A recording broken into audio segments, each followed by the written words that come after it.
Welcome.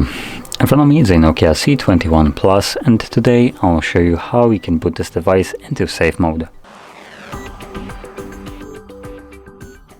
So to get started, let's hold the power key, and when you see your boot options, hold power off.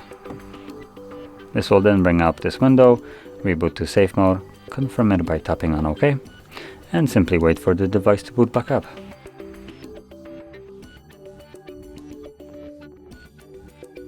And as you can see, now the device booted back up, we are in safe mode, so all the apps that you have installed will now be turned off, so you can troubleshoot your device.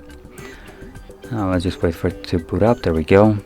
And you can see some of those apps would be apps like Facebook, Netflix, and well, I have this entire page apparently. So yeah, there we go. Once you're done with this mode, you can go back to the normal one by holding the power key and selecting a restart. Once the device boots back up, it will go back to normal mode.